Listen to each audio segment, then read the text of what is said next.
We start this week with our hurling, and our under 6s and under 8s are attending the JJB Stadium in Dundalk for their mini blitzes. Good numbers heading up there. Our under 10s haven't started their season yet. Likewise with the under 12s, they start after Easter. Our under 14 hurlers will be heading to the County Blitz. I think that's Saturday the 7th of April, Sean. Yeah. So hopefully the under 14s will go well this year. Now maybe get a few wins there and progress on then to the national fella. Our under 16s have amalgamated with Newry Shamrocks. Yep. And I think that amalgamation is actually, it's half and half. I think it's 8 and 7 or 7 and 8. So it's fairly evenly split. Yeah. And themselves and the minors have got off to a great start with 3 games, and it's been 3 wins out of 3. Yeah. So it has. It's always hard to get off to a good start, you know, especially you're not sure what way the team's going to go, but listen, that's a fantastic start. I suppose, like, also with another club, you don't know what way to bond or but no, it's good. It's going. Things seem to be going well. Great start. Great start. And our senior hurlers have had a couple of friendlies. Yeah. And the most recent one was a win over Clonduff. Yeah. So it's always good to get a win over Clonduff hurlers. There's no Clonduff team that aren't going to be putting it up to you, Yeah. and it's a good start. And it's good building blocks for the new management team as well. You know. Yeah. And also, never forgot to mention there, but Tiernan Murphy. Yeah. Tiernan's representing the club in the down under 17 is the Celtic Challenge or the Celtic Challenge. Celtic Challenge, yeah. Great win there last week. I think it was 6-22 to 0-2. Yeah. I think that win was over Armagh too. Yeah. You know, so. Yeah, and it's good, you know. Obviously, the county, it's good to see them doing well in underage and moving forward, but it's great to see our boys involved in it as well, you know, and that'll only help bringing that brings back on the in. confidence. Yeah. So well done to Tiernan. Yeah, brilliant. And Conrad, our dancers, got on very well as well. Brilliant. In the senior score. Brilliant year. Progressing the whole way through from the county final. Yeah, county final on through to the Ulster. So Ulster final was held there in Silverbridge, I think it was. Silverbridge is right, So, but again, unfortunately, they didn't progress, but like what a year. Brilliant. The entirety of dancing has had in the club, you know. It's really, the dancing's come on so much in the club, and it can only go up. You know? Exactly, and it inspires other ones to come in, people that are maybe hemming and hawing about getting involved, you know, but listen, success follows success. Yeah, true. Yeah, well done to the dancers. So Sean, another award for the club, the McNamee Award, presented by the GAA President John Horan. Yep, yeah, brilliant achievement, you know, and again, I think it was one for us for best website. Yeah, best website. But again, it's down to everyone, you know. A special thanks has to go to Ashley McGivern as club PRO. She does a fantastic job. But as well as that, down to football PRO Paul McKibben, Noreen Kelly for the ladies section, Yvonne McFerrin for Camogie, and then you've got the one and only Dermot Donnelly from Hurling. It's the content, isn't it? That's and I mean, it's okay to make videos like this here and have the content, but you know, we're useless without the content. Yeah, if you don't get the content, you don't have the website. Yeah, so I mean, we're relying on that. We're relying on parents and videos and photos. We're relying on coaches as well. So it's a club-wide award. Yeah. It's not just for the communications team. It's everybody. Yeah. So and Anne went up to accept the award last night. So she was well proud. So she was. Yeah. Oh, and it was a great evening had by all down in Croke Park. Everybody accepting the award. So great to see another bit of silverware coming back to the club. We've set the bar that high now. You know, we just have to keep. I know we're going to have to keep going now. You know, but great to see it. Yeah. So Sunday the 20th of May is the date set for our annual 10k on the Bay, and as usual, as in previous years, we have our family walk, we have our 5k run, and we have our 10k run, Sean. Yeah. And again, the registration details and that will be up on the Facebook page over the next couple of weeks, so just keep a wee eye on that, you know. But again, hopefully we'll get good weather. You know, I think all the bad weather's behind us now at this point. Hopefully. So, but you know, previous years we've always had a good day for it. Yeah. Good numbers too last year. It's just building year on year, so hopefully again, we'll have more. You know, it's one of the nicest 10Ks you can do. You know, in the county, like so. You know, get involved if you're interested. Yeah. So keep an eye out on Facebook, folks, just for any registration details and times, etc. And on to ladies football, Sean. Suppose when we start, you're all wondering what the jerseys are here. Yeah. So there's 2 ladies brand new jerseys with new sponsors. If we can start with the one on the right next to Sean here, this is the new under 16 ladies jersey sponsored by Whitmount, Kate and Philip Kelly. Beautiful jersey. Thank you very much for the sponsorship. Yeah, thank you. Good looking jersey. Yeah, and the one beside me here is the all new, brand spanking new jersey for a brand new team. This is our senior ladies team jersey. Yeah. And thanks to Conrad and Margaret Hockian from Conrad Developments. Yeah. So I think if anything, the girls will look well. Yeah, no, definitely. The jersey looks steady, but again, I was out there this evening at senior ladies training, and again, the girls have been put through the paces by David and Ian. They're really looking forward to it, aren't they? And again, it's a good thing to see, with a new team like that, that all the girls are enjoying it, and that's first and foremost. Yeah. There's a good team bond there. So looking forward to their first game next Saturday. Saturday, the 7th of April. Yeah. They're away to, is it St Michael's, Maherlin? I think so, yeah. The details will go up on the Facebook on the Facebook page as well, Great to see a good turnout to that, under 10 ladies, under 12 ladies are training away. Yeah. And it's like every other team in the club, they're busting to get outdoors, but with this inclement weather, there's nothing really we can. Yeah. But at least we still have the option of St Mark's indoors. Well, that's it. So to keep it's everybody. good to get out on the pitch, but again, with the weather, not much you can do about it. Really, and the under 14s are training away too. Yeah. The under 16 ladies, as you all know, have amalgamated with Mayor Bridge.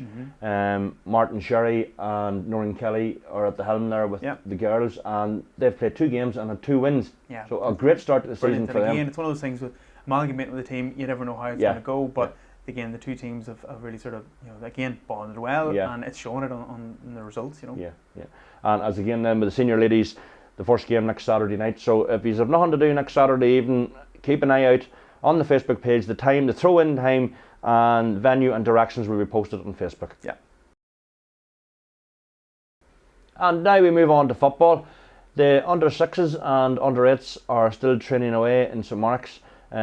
Hopefully now they're still a wee bit too young to be firing them out into the cold and the ice and the snow. Yeah. So over the next few weeks we'll get, maybe hopefully after Easter we can get them out on the pitch. Good numbers. Because the boys are finding it tough indoors now, because under 6s I think I have mid-30s, and with Kieran Grant and Dermot Mathers, I was talking to Dermot the other night, he's up high 30s with the under 8, so out onto the field and they've all the room in the world. Space for them, But again, they're good numbers for that age group, you know. Good conveyor belt of talent. Yeah, it keeps them bringing up. The coaches as well, a credit to them, because it's no easy feat at that age level, you've got wee ones that their minds are wandering, their attention spans are like that, and the coaches are there. I was up a couple of the sessions, and they're keeping them in line and they're keeping them entertained. And keeping them, and the drills seem to be going well because the skill levels are picking up. And that's really what it's about. At that age level. It's your basic drills, your basic skills that you're handling. Yeah, and it's going well for them, so credit to them. Yeah, that's good. Yeah. Under 10s, they had a real hectic weekend last weekend. Yeah. Friday evening they met in the club prior to their wee trip to Navan, where they received new tops. Yep. And they also had a word with Ryan McAleen. Ryan had a word with them. Our senior player had a word with him in the club before the set off. Yeah. And then Saturday morning they set off on McAnulty's bus heading down to Talon Park in Navan to be playing at half time with the Down and Meath game. But the boys had an absolute ball, as you can see from the wee short clip that we have. Yeah. And what an experience for them to throw on the red and black. That's something them boys will never forget. Never forget. And that's hopefully something that will keep them interested in football for years to come. And even if they do, go different ways and don't get involved. They can always say that they've done that. Say that they played, half time in the down match, and it probably was a more entertaining match than the senior match. We'll say nothing. We'll not get into that. We'll say nothing. Let that go. Our under 12 footballers had their first match under Keith McGrath, and a win against Bourne. Yeah. So great start. Yeah. Great start. Keith's well happy with that one. Yeah, and that's a great wee team there as well. Yeah. Any of them young fellas, they're hungry for learning. You know, and Keith's good that he's sort of be able to provide that coaching to them. But you ask them to do something, they'll do it straight away, no questions. And a good mentality they have. So you're coming out of under 10s into under 12s. I know there'll still go games. Yeah. But you're into an under 12 league there, and it is starting to get competitive. And that's the age when they're going to school, and it's competitive there for them too. So it's just that it can be a shock to the system for some fellas, but then the young lads are picking up. So well done to Keith and the young fellas. Yeah, very good. The under 14s, they also played Bourne away. I think there was a bit of a gap now at half time, but the boys closed it right up to full time. I think there was maybe 5 or 7 points in at the end, but great for the under 14s there too. Okay. And with the 14s this year, yourself, Sean, we're proud to say that we're going to be hosting for the 2018 Fela, which is going to be held at the last weekend in June. And I don't think we'll talk too much on it this time. We'll have more details in maybe episode 5 about the Fela, and we'll get into it a bit deeper. The under 16s had their first match on Thursday past against Savile out in McGannon, and we were at the McNamee Awards in Croke Park, and I'm raging that we missed it. I hear it was a belter of a game. Yeah, well, we kept updated with the text message coming through there, but the sounds of it, it was tight at half time. 2 points, I think, into the half time, and then 4 or 5 points into the full time. But from what I hear now, John Daly was well pleased with that the shift the boys put in. Yeah. And that's it again. At the start of the season, everyone's a bit hesitant, a bit nervy. The first game, you just don't know. Yeah, but again, it just shows the boys kind of took off. So good start, but again, long season ahead. Yeah. And moving on to the minors, I suppose we'll talk about the new minor jersey here in the middle, the number 6 one. Big thank you to Shane Carr of Irwin Carr Consulting here in Warrenpoint. Beautiful looking jersey. That's deadly. So the boys will be well pleased for it. I need to get that up on the website. I might have to buy one of them. I know that, and I would say they would go well. Yeah. But we had our, it was round 2 that we played last week. Our first game was called off because of the weather. And we played Clonduff out in McGannon last Sunday. Real dogged performance from Clonduff. Oh, yeah. And very tight at half time. You're always going to get that from the Clonduff team. And as we said there previously, you don't know what way your games your first couple of games are going to go. Yeah.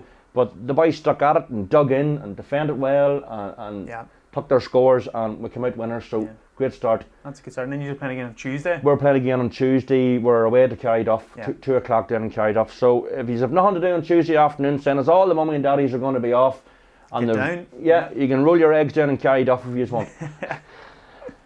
And on to the senior footballers. Senior footballers have had their usual build-up, pre-season build-up with friendlies and all. And earlier today, up in Mayor Bridge. Very hard-fought match, Sean. Yeah, definitely. Great to get away with a win. Good, well-contested game. The two sides both up for it. Evenly balanced, really. Yeah, well, not 5 and not 4 at half-time. And then finishing off with us getting the win, 1-9 to 1-8. Yeah, it's tight enough again. The goal really separating the two sides. Could easily went either way in the last 10 minutes, or it was balanced on a knife edge, really. Yeah, the boys look well. Condition-wise, they look good. It was good. I mean, listen, you could see the start of the game. Both teams were a bit sort of cautious going into it. Neither really wanted to go for it, but coming into the second half, there the game just really opened up again, didn't it? Brilliant. A very physical game too, but it's always going to be that way between the point and the bridge, Definitely, so we're going to actually have a wee word with Niall now, hopefully. Yeah. So Niall, brilliant result there. Brilliant result, Conrad, you know what I mean. As I say, there was a lot of rustiness, I suppose, in the two teams, because during pre-season it was difficult to get on the grass pitches, and the pitch here today it was quite heavy, and I suppose that the defences weren't top early on, but what I was happy about was that we put in a mature performance where we didn't give the ball away cheaply. We tried to keep the ball as well as we possibly could, and I felt maybe a key score in the game would have been when Cormac broke through and was unlucky. We hit the post. It probably would have given us maybe a 3-point lead at that stage. But then we go in at the break and you're 1 point down, and we just spoke to the fellas about coming out and using the experience that they've gained over the last number of years playing Division 1 football, and just trying to take the scores when the scores were on. And we told them that we felt that a goal chance would open up again, and just Ryan McGee played a brilliant ball across to Jimmy, and Jimmy finished it into the net, something that we've been working on. And Trin doesn't always come up, but it did today. That first game's always always a bogey game, isn't it? You just don't know what way it's going to... Listen, Conrad, to come here to Mayor Bridge, you know what I mean, a real traditional team in Down. When I would have been playing football, they were the top team. There's absolutely no doubt about that, and they're still one of the top teams. So to come here, we knew it was going to be a battle, and it was a battle. And to be fair to Mayor Bridge, they came right back at us at the end, even when we went 4 points up. And I suppose they were the team that were looking to equalise in the game, and we just managed to hold on to the ball. We're happy enough to hear the final whistle. I was only 5-4 at half time, and then a point in it again at full time. So yes, brilliant to watch from the sidelines, Yeah, maybe not so good for the heart, but no, absolutely delighted to get the win. But as I say, Conor, that's only a win, and that's what it is. And now we're looking to move on to Brantford next Friday, and Brantford's going to be a very difficult match. Last year we beat them twice and we drew with them once, so they're going to be coming here to Warrenpoint, and they're going to be fully expecting to get the victory. So unless we're totally set on Friday night, then Brantford will turn us over. So as I say, it's just all about, in Division 1 football, there's no easy matches, and you just have to get right back onto the game. Well done again now, and we look forward to next Friday, the home match. Thanks, Conor. Appreciate that. Cheers, Conor. Lastly, on episode 4, we'll talk about the lotto, Sean. This week's lotto is £2,500, and as per usual, you can buy it in any of the outlets around the town, or you can go online through the link on our Facebook page. So we'll see how it goes. Get a ticket, get in. Get a ticket. Not in, you can't win. No. So folks, that's the end of episode 4, and I'd just like to thank you everybody for watching, and see you all again in episode 5. Bye bye.